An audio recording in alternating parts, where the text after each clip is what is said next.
Albert Einstein एक मशहूर scientist थे जिन्होंने एक आम इंसान के लिए ये दुनिया और ये ब्रह्मांड को देखने का नजरिया ही बदल डाला। फिजिक्स के सिद्धांतों ने आज मनुष्य प्रजाति को कहां से कहां पहुंचा दिया है। और आप जानते हो, सिर्फ हमारी ही प्रजाति को नहीं, बल्कि विज्ञान की खासियत है कि एक अकेला इंसान ही सिर्फ और सिर्फ साइंटिफिक सोच रखकर अपनी जिंदगी में कहां से कहां पहुंच सकता है। सिंपल सी बात है, अगर आपको गेम के रूल्स पता है तो जाहिर सी बात है आप दूसरों से बेहतर ही इसे खेलेंगे। और लेट्स बी फ्रैंक, हमें बस यही चीजों से तो मतलब है कि हम अपनी जिंदगी और हमारे आसपास के लोगों की जिंदगी को बेहतर कैसे बना सके। और इसीलिए इस ब्रह्मांड, इस दुनिया और इस जिंदगी को गहराई से समझने के लिए मैं आपके लिए लाया हूँ एक वीडियो सीरीज, जिसमें कुल मिला के 7 वीडियोस होंगे, जो अगर आप अंत तक देख लिए तो आपका वो लेवल का ज्ञान होगा जो एक फिजिक्स यूनिवर्सिटी के ग्रेजुएट का होता है। कम ऑन फ्रेंड्स, मैं भी जानता हूँ कि हमें थियरीज नहीं सुननी, हमें चीजें जाननी है, जिंदगी और वजूद को समझना है और इस ज्ञान से हमारी जिंदगी को बेहतर बनाना है, पर चेहरे पर एक लंबी मुस्कान के साथ। और बिल्कुल यही इस वीडियो सीरीज का मकसद है।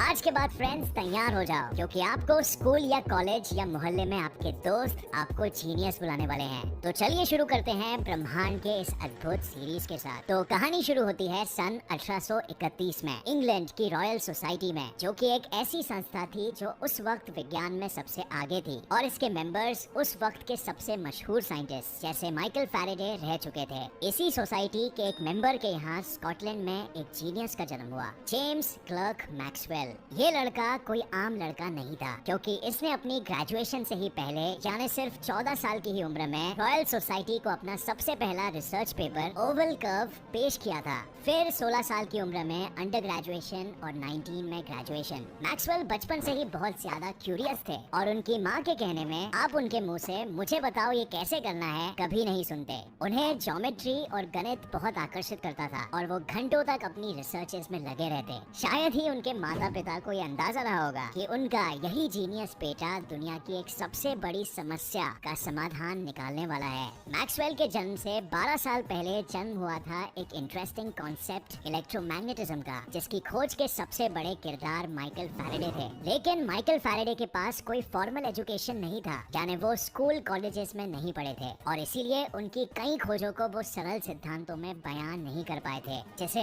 1855 में मैक्सवेल ने lines of force research paper में पेश किया, जो कि फैराडे के एक्सपेरिमेंट्स और एनालिसिस का मैथमेटिकल फॉर्म था।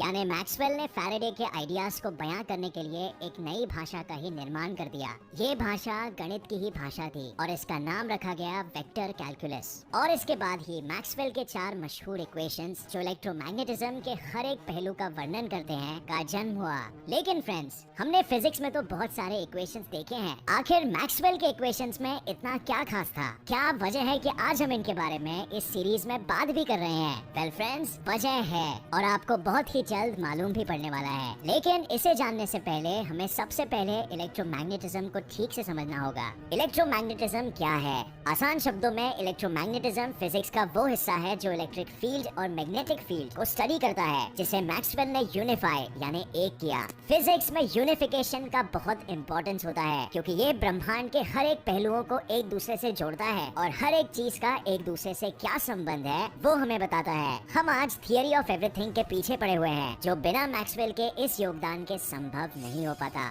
लोगों का पहले ऐसे भी मानना था कि इलेक्ट्रिक और मैग्नेटिक फील्ड रियल क्वांटिटी नहीं है, यानी वो वास्तविकता में नहीं होती, वो सिर्फ इमेजिनेशन के लिए है। पर बाद में मैक्सवेल के इक्वेशंस की बदौलत हमने ये जाना कि इलेक्ट्रिक और मैग्नेटिक फील्ड हमारे और आपके ही तरह एक रियल चीज है, जिसके पास एनर्जी और मोमेंटम दोनों होता है। देखा जाए तो हम हर तरफ से इलेक्ट्रिक फील्ड से घिरे हुए हैं। जब हम किसी चीज को टच करते हैं तो जो हमें टच की फीलिंग आती है वो इलेक्ट्रिक फील्ड के ही कारण होती है। हमारे घर में जो बिजली आती है वो भी इलेक्ट्रिक फील्ड के कारण ही होती है, और यहाँ तक कि इलेक्ट्रिक बल्ब से जो रोशनी आती है वो भी इलेक्ट्रिक और मैग्नेटिक फील्ड दोनों के ही कारण होती है। माइक्रोवेव्स, ओवन्स, सेलफोन्स, कम्युनिकेशन डिवाइसेस, ये सभी यंत्रों के पीछे का आइडिया मैक्सवेल के ही इक्वेशन के कारण पॉसिबल हुआ है। और मैग्नेटिक फील्ड के बारे में तो आप जानते ही होंगे, आप सभी ने मैग्नेट्स को कभी न कभी यूज जरूर किया होगा। जब हम दो मैग्नेट्स को एक दूसरे की तरफ ले जाते हैं तो वो कभी रिपेल करते हैं और कभी अट्रैक्ट, और वो हमेशा एक खास साइड को दूसरी खास साइड से रिपेल यानी दूर पुश करते हैं। और इसीलिए हम उनके एक साइड को नॉर्थ पोल और दूसरे साइड को साउथ पोल कहते हैं, क्योंकि हमारे मैग्नेट की एक खास साइड को जब हम बीच में किसी धागे से बांध ले और लटका दें तो एक साइड अर्थ की नॉर्थ पोल की ओर ओर इशारा करती है और दूसरा साइड साउथ पोल की ओर। मैक्सवेल ने हर वो घटना जिसकी ओरिजिन इलेक्ट्रिक या मैग्नेटिक फील्ड है की व्याख्या करने के लिए सिर्फ 4 इक्वेशन दिए, जो लगभग न्यूटन के मशहूर 3 लॉज ऑफ मोशन की ही तरह है, जो हर मैकेनिकल फिनोमिनन को एक्सप्लेन करते हैं। पर सिर्फ यही नहीं, मैक्सवेल ने साथ में एक ऐसी चीज भी दी जिसने 20वीं सदी में पूरे फिजिक्स की रुख ही बदल के रख दी और हमारे दुनिया को देखने का नजरिया ही बदल डाला।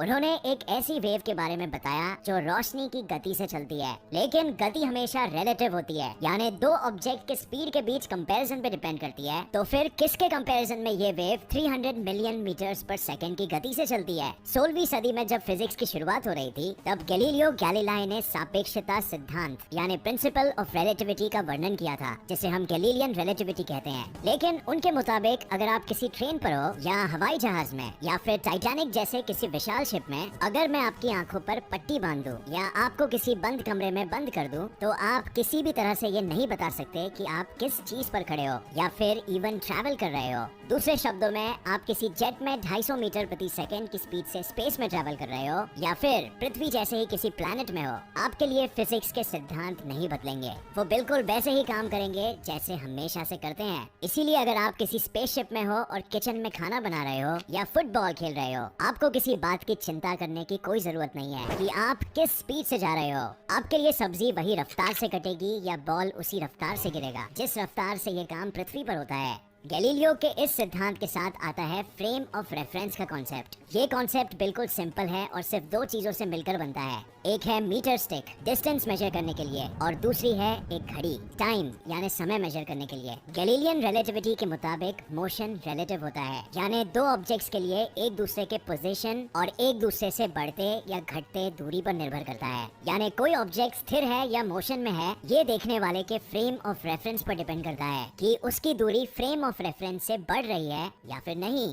पर मैक्सवेल के 4 इक्वेशंस इस बात को मानने वाले नहीं थे। मैक्सवेल के इक्वेशंस के मुताबिक रोशनी की गति किसी भी हालत में कांस्टेंट होनी चाहिए, हर किसी ऑब्जर्वर यानी देखने वाले के लिए, जो कि गैलीलियो की रिलेटिविटी का उल्लंघन करती है, क्योंकि लाइट की गति को भी रिलेटिव होना चाहिए, राइट? अगर आप इस बात पर गौर से सोचेंगे तो ये साइंस के किसी नॉर्मल फैक्ट की तरह ही लगती है कि लाइट की स्पीड कांस्टेंट है, पर ये गैलीलियन रिलेटिविटी के एकदम खिलाफ जाती है। और यही मैक्सवेल के इक्वेशन की गैलीलियन रिलेटिविटी को नहीं मानना पूरे फिजिक्स में क्रांति लाने वाली थी। फ्रेंड्स, ये कितना वियर्ड है इसे समझने के लिए हम एक उदाहरण लेते हैं। मानिए एक एलियन चोरों का गैंग है जो बैंक लूट के अपनी कार की ओर बढ़ते हैं। एक ऐसी कार जो रोशनी के पार्टिकल्स फोटॉन्स की बनी हुई है। जैसे ही चोर बैंक लूट कर बाहर ही निकले, बाहर खड़ी पुलिस उनका पीछा करने में लग जाती है। पुलिस अपनी कार को जल्दी से स्टार्ट करती है और उन एलियन चोरों की लाइट से बनी कार का पीछा करने निकल पड़ती है। अब पुलिस कितना भी तेज अपनी कार क्यों न चला ले, वो कभी भी